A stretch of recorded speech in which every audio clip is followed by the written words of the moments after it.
तारक मेहता का उल्टा चश्मा एपिसोड नंबर 3885। तारीख 25 सितंबर। बावरी कहती है कि इंसान कितना भी ऑफिस में झूठ बोले लेकिन अपने परिवार के सामने कभी भी झूठ नहीं बोलेगा। जेठा भाई कहते हैं कि बावरी तूने ये सही सोचा और सही काम किया। बाघा कहता है कि सेठ जी ऐसा करिए, अब बावरी जी को अपॉइंटमेंट लेटर दे दीजिए। जेठालाल कहते हैं क्या? बाघा कहता है कि अब मैनेजर बनाने की घोषणा कर दीजिए। फिर नट्टू काका कहता है कि हाँ बावरी, लेकिन नौकरी पे रहने से पहले अपने पगार की बात कर लेना और सोच समझ के बोलना, क्योंकि नौकरी पे रहने के बाद यहाँ पे पगार बढ़ती नहीं है। बावरी कहती है मुझे पगार भी नहीं चाहिए और मुझे नौकरी भी नहीं करनी है। तो तीनों सोचने लगते हैं क्यों बोल रही है ऐसा। तीनों जन पूछते हैं कि क्यों नहीं करनी है नौकरी। बावरी कहती है कि मैं अपने दिल की बॉस कैसे बन सकती हूँ। ये तीनों सोचने लगते हैं कि क्या गोलमोल बात कर रही है। बावरी कहती है कि मेरे दिल के बॉस बागेश्वर जी है, बागेश्वर जी की बॉस नहीं बन सकती, इसीलिए मैं नौकरी नहीं करना चाहती। जेठालाल कहते हैं तो फिर तू कल ये सभी सर्टिफिकेट सभी क्यों लेके आई थी। तो बावरी कहती है कि कल नट्टू काका और बागेश्वर जी को बहुत चिंता में देखा, इसलिए मैंने उनकी मदद करने की सोची। बावरी कहती है कि लोग प्यार के लिए तो 7 समुंदर पार चले जाते हैं, पहाड़ चीर के नदी के लिए रास्ता बना देते हैं, तो मैं तो एक पेमेंट लेके आई हूँ। जेठालाल खुश होकर वापस कहते हैं बावरी सच में तूने बहुत मुश्किल काम किया है। जेठालाल कहते हैं कि यदि तुम्हारी इच्छा हो तो मैं गड़ा इलेक्ट्रॉनिक में मैनेजर की नौकरी दे सकता हूँ। बावरी कहती है कि मैंने बचपन से किसी को हमारे परिवार में नौकरी करते देखा ही नहीं है, क्योंकि हमारे यहाँ सभी करोड़पति है। जेठालाल कहते हैं कि तो नट्टू काका और बाघा अब नया मैनेजर की खोज करने की शुरुआत कर दो। बाघा और नट्टू काका कहते हैं क्या? जेठालाल कहते हैं कि भाई मैं तो बावरी को नौकरी देने के लिए तैयार हूँ, लेकिन वो ही नहीं करना चाहती तो मैं क्या करूँ। बावरी कहती है नहीं आपको मैनेजर खोजने की जरूरत नहीं है। जेठालाल कहते हैं भाई आखिर तू कहना क्या चाहती है, तुझे नौकरी पे भी नहीं रहना है और मैनेजर खोजने के लिए भी मना कर रही है। बावरी कहती है कि मैं हर रोज नौकरी पे तो नहीं आ सकती, लेकिन आपको जब भी मेरी जरूरत हो काम के लिए तो मुझे बुला लेना। जैसे मेगा ऑफर या दिवाली फेस्टिवल कोई भी ऐसे में भीड़ भाड़ हो, उस समय मुझे मेरी जरूरत हो तो मुझे बुला लेना। तो नट्टू काका कहते हैं यू मीन्स फ्रीलांसिंग। जेठालाल कुछ समझते नहीं तो क्या फ्रीलांसिंग का मतलब क्या होता है। बाघा पूरा विस्तार से समझाता है जेठालाल को। बाघा समझाता है कि मान लो जैसे कोई हमने ऑफर रखी तो लोगों की ज्यादा भीड़ हो गई, या कोई त्योहार है तो लोगों की भीड़ हो गई, या कुछ ऐसा हुआ कि बहुत कस्टमर है और हम लोग संभाल नहीं पा रहे हैं, तो बावरी जी को बुलाया तो बावरी जी यहाँ पे आ सकती है। और सेठ जी आपका इसमें 2 फायदे होंगे, आपको मैनेजर को रखना भी नहीं पड़ेगा और आपकी पगार भी बचेगी। जेठालाल कहता है अरे ये तो बहुत जबरदस्त आइडिया दिया है बावरी ने। बाघा कहता है तो ये फ्रीलांसिंग वाला काम फिक्स। जेठालाल कहते हैं हाँ फिक्स। नट्टू काका कहते हैं तो इस बात पे कुछ मीठा हो जाए। जेठालाल कहते हैं हाँ सबके लिए आइसक्रीम मंगा दो। जब सभी मिलकर आइसक्रीम खा रहे होते हैं तो जेठालाल मन में सोचते हैं कि ये बहुत अच्छा काम हो गया, पेमेंट भी आ गया और बावरी को नौकरी पे भी नहीं रखना पड़ा। जेठालाल और सोचते हैं कि मन में कि ये बात तो मेहता साहब को भी बतानी चाहिए, क्योंकि हर बार मैं उनके पास प्रॉब्लम लेके जाता हूँ, इस बार ये इस प्रॉब्लम का हल मिल गया है, ये खुशखबरी भी उनको सुना देता हूँ और साथ में आइसक्रीम भी लेके जाता हूँ। जेठा भाई पहुँचते हैं मेहता साहब के घर। मेहता साहब आइसक्रीम खाते हैं और खुश हो जाते हैं। मेहता साहब कहते हैं ये तो बहुत ही अच्छी आइसक्रीम है, और साथ में कहते हैं कि ये तूने बहुत अच्छी खुशखबरी सुनाई कि सांप भी मर गया और लाठी भी नहीं टूटी। जेठालाल कहते हैं वो क्या? मेहता साहब कहते हैं कि तुम्हारा 6 लाख का पेमेंट भी आ गया और बावरी को नौकरी पे भी नहीं रखना पड़ा। जेठालाल कहते हैं मेहता साहब से कि मुझे तो उम्मीद नहीं थी कि बावरी ये काम कर सकेगी, मैं तो समझा कि ये तो बस ऐसे ही बोल रही है और मैं भी खुश था कि चलो इसको नौकरी पे रखना नहीं पड़ेगा और ये दुकान में नहीं आएगी, लेकिन इसने तो ये काम कर दिखाया, बहुत जोरदार लड़की है ये। जेठालाल पूरी कहानी सुनाते हैं मेहता साहब को जो बावरी ने सुनाई थी। मेहता साहब कहते हैं कि ये आइसक्रीम का डिब्बा तुम फटाफट अपने ये बैग के अंदर रख दो, अंजलि कभी भी आ सकती है। ये बोलते ही अंजलि भाभी दरवाजे पे आती है और कहती है तारक।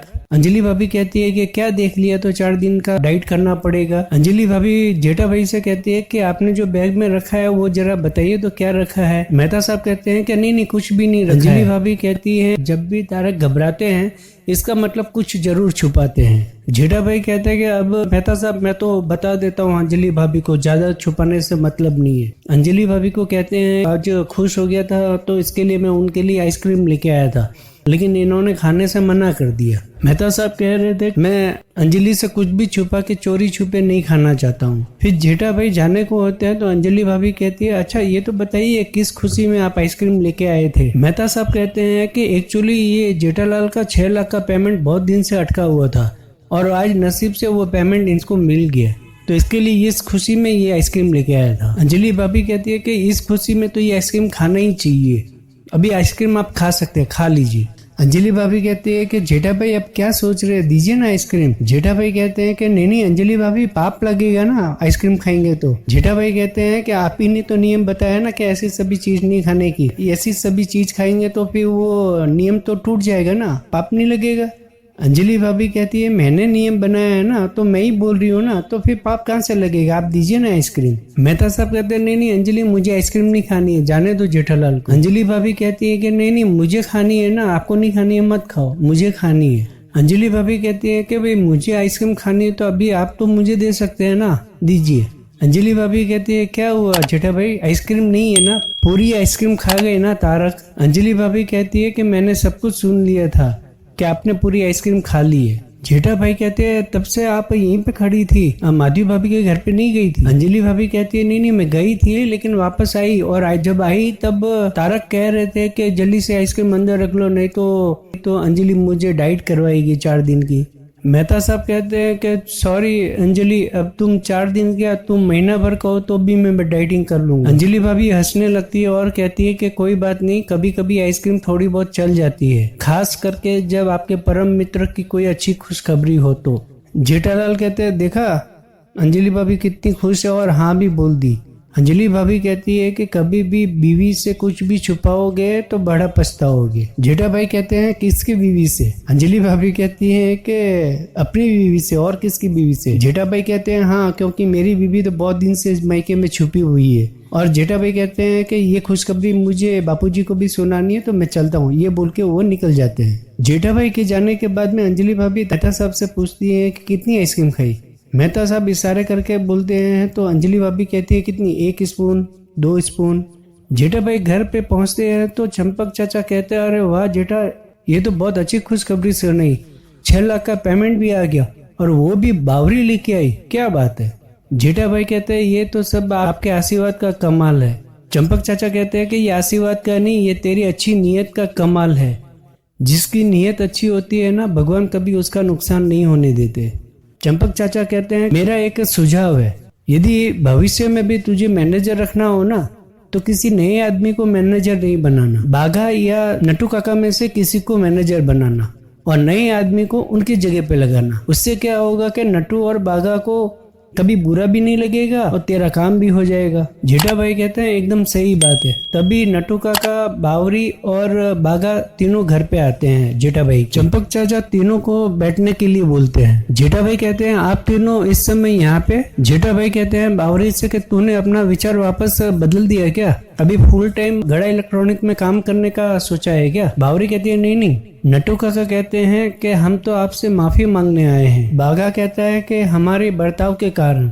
नटू काका कहते हैं कि हमने आपसे कहा था कि आप यदि कोई मैनेजर रखेंगे तो हम नौकरी छोड़ देंगे, हमें ऐसा नहीं कहना चाहिए था। और दोनों जन माफी मांगते हैं। जेठालाल कहते हैं अरे रात गई बात गई। तभी बावरी मिठाई का डब्बा निकालती है और कहती है कि इस बात पे मुंह मीठा करिए। चंपक चाचा कहते हैं किस बात के लिए। बावरी कहती है मुझे फ्रीलांसिंग का काम मिला है इसके लिए। चंपक चाचा कहते हैं अरे बेटा तो इस बात के लिए तो मिठाई बनती है, मुंह मीठा करना बनता है। जेठा भाई कहते हैं ओहो केसर पेड़ा बापूजी आपका पसंदीदा। जेठा भाई कहते हैं कि ये केसर पेड़ा लेके कौन आया। बाघा कहता है मैं। जेठा भाई कहते हैं नटू काका से कि दुकान के खर्चे में डाल दीजिएगा और ये पैसा बाघा को दे दीजिएगा। बाघा कहता है क्यों। जेठालाल कहते हैं कि भाई 6 लाख का पेमेंट जो मिला है तो उसके लिए तो मुंह मीठा मुझे कराना चाहिए ना। बाघा कहता है कि शाम को तो आपने हम लोग को आइसक्रीम खिलाई है ना। जेठा भाई कहते हैं कि आइसक्रीम के ऊपर पेड़ा भी। चंपक चाचा कहते हैं कि बस आइसक्रीम और पेड़ा ही, तुझे तो इन तीनों को अच्छी पार्टी देनी चाहिए। और तीनों खुश हो जाते हैं सुन। जेठालाल कहते हैं हाँ ये तो अच्छी बात है, इस रविवार को हम लोग सब मिलके एक अच्छी होटल में जाके सब साथ मिलके खाना खाएंगे। तीनों जब जाते हैं तो जेठालाल कहता है ये पेड़ा लेके जाओ। भागा कहता है ये पेड़ा आपके लिए ही है। दूसरे दिन सुबह जेठालाल जब दुकान के लिए निकलते हैं तो जाते जाते अचानक उनकी नजर बबीता जी के बालकनी में पड़ती है। तो वहाँ पे देखते हैं अय्यर भाई को। अय्यर भाई को देखते वो अचानक ब्रेक लगाते हैं और कहते हैं कि आज बबीता जी की जगह अय्यर भाई है बालकनी में, चांद की जगह पे सनी। थोड़ा आगे आने के बाद में जेठा भाई कहते हैं कि गुड मॉर्निंग बबीयर जी।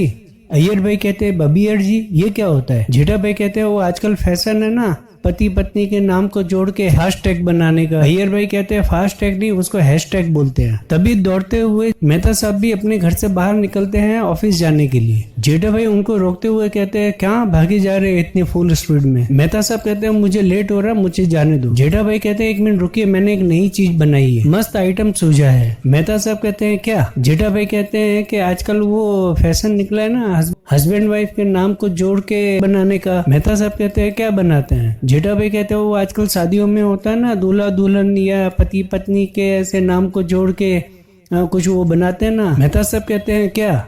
जेठा भाई कहते हैं जैसे पोपटलाल का पो और किसी छाया नाम के लड़की से शादी होने वाली थी उसका छा मतलब पोछा फास्टैग पोछा। मेहता साहब कहते हैं फास्टैग नहीं हैशटैग। मेहता साहब सुनते हैं और फिर निकलने के होते हैं तो जेठा भाई रोक के कहते हैं अरे मुझे भी जाना है मैं भी चल रहा हूँ आपके साथ, बस खाली भाई बोल दो बबीयर जी को। मेहता साहब और जेठालाल दोनों साथ में निकलते हैं ऑफिस के लिए और दुकान के लिए। जेठा भाई कहते हैं ऐसे फास्ट भाग रहे हैं जैसे कि फायर ब्रिगेड ज्वाइन कर लिया। मेहता साहब कहते हैं कि मैंने फायर ब्रिगेड ही ज्वाइन किया है, ऑफिस में मेरा बॉस और यहाँ पे तुम। जेठा भाई कहते हैं तो छोड़ दो ना ऐसे बॉस को बदल दो। मेहता साहब कहते हैं क्या मतलब तुम्हारा? जेठा भाई कहते हैं कि आप अपने नौकरी को छोड़ दीजिए और दूसरी नौकरी ले लीजिए। मेहता साहब कहते हैं इतने बुरे भी नहीं है, मेरे बॉस दो सिर वाले है ना, एक गुस्से वाले और एक प्यार वाले, तो उनको छोड़ नहीं सकता। कुछ ज्यादा लेट हो गया ना तो गुस्से हो जाएंगे। जेठा भाई कहते हैं कह देना गणेश उत्सव था तो रास्ता जाम था इसलिए लेट हो गया, मैंने तो बिफोर टाइम ही निकला था। जेठा भाई कहते हैं यदि ज्यादा गुस्सा कर रहे तो एक कान से सुनना दूसरा कान से निकाल देना। मेहता साहब कहते हैं अब जल्दी चलो नहीं तो नौकरी से निकाल देंगे। जेठा भाई कहते हैं कि मैंने तो कभी का आपको ऑफर दिया है, छोड़ो नौकरी आ जाओ गड़ा इलेक्ट्रॉनिक में पार्टनर बन के, आपको मैं आधा नर बना दूंगा। मेहता साहब गुस्से हो जाते हैं। जेठा भाई कहते हैं कि मैं पार्टनर बना दूंगा गुस्से मत होइए, और हंसी मजाक करते हुए दोनों निकल जाते हैं। जेठा भाई दुकान पे पहुंचते हैं। दुकान पहुंचते ही दुकान के बाहर में बोर्ड देखते हैं गणेश उत्सव के लिए। गणेश उत्सव का ऑफर का बोर्ड देख के जेठा भाई बहुत खुश होते हैं और पढ़ने लगते हैं। बोर्ड में लिखा हुआ पढ़ते हैं मेगा बम्पर ऑफर, ये पढ़ के बहुत गुस्सा हो जाते हैं। और ये वीडियो होता है यहीं पे पूरा। अपडेट रहने के लिए मेरे इस चैनल को लाइक करें शेयर करें, और यदि आप नए हैं तो प्लीज सब्सक्राइब करें और बेल आइकन बटन को क्लिक करें और पाए सबसे पहले नोटिफिकेशन। धन्यवाद।